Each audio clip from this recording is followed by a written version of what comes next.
তোমাদেরকে জানাচ্ছি স্বাগত। তো আজকে তোমাদের জন্য একটি গুরুত্বপূর্ণ তথ্য নিয়ে ভিডিওটি তৈরি করলাম। সেটা হচ্ছে 2024 সালে সপ্তম শ্রেণীতে অধ্যয়নরত নিয়মিত শিক্ষার্থী ছাড়পত্রের মাধ্যমে বিদ্যালয় পরিবর্তনের অনুমতি প্রসঙ্গে। অর্থাৎ যারা বর্তমানে সপ্তম শ্রেণীতে পড়ছ, তোমরা যদি অন্য কোনো বিদ্যালয়ে, অর্থাৎ তুমি যেই বিদ্যালয়ে রয়েছ সেই বিদ্যালয় থেকে তুমি যদি অন্য বিদ্যালয়ে যেতে হয়, সাধারণত আগের নিয়ম অনুসারে যে বিদ্যালয়ে পড়ালেখা করে সেখান থেকে টিসি বা ছাড়পত্র নিয়ে ওই বিদ্যালয়ে ভর্তি করা যেত।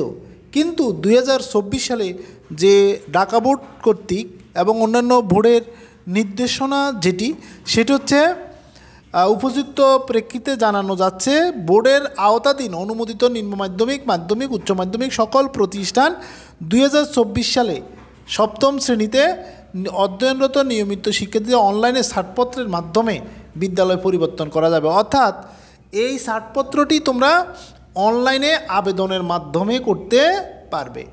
অর্থাৎ এটি এখন কিন্তু শুধু বিদ্যালয় থেকে নিলে হবে না, অর্থাৎ বোর্ড থেকে নিতে হবে। এটি কোত্থেকে নিতে হবে? বোর্ড থেকে। অর্থাৎ নির্দিষ্ট তোমরা যেই বিদ্যালয়ে বর্তমানে পড়ছো এই বিদ্যালয়টি যেই বোর্ডের আওতাধীন, ওই বোর্ডের ওয়েবসাইট থেকে, ওই বোর্ড থেকে ছাড়পত্র নিয়ে তারপর অন্য স্কুলে যেতে হবে। শুধু টিসি দিয়ে ছাড়পত্র নিলে হবে না। অন্য বিদ্যালয়ে যাওয়ার জন্য তোমাদেরকে নিতে হবে বোর্ড কর্তৃক ছাড়পত্র। সেক্ষেত্রে অনলাইন থেকেও সেটি নেওয়া যাবে। বিষয়টি তোমাদের সবার জন্য গুরুত্বপূর্ণ, এই জন্য ভিডিওটি তৈরি করলাম। সবাইকে ধন্যবাদ।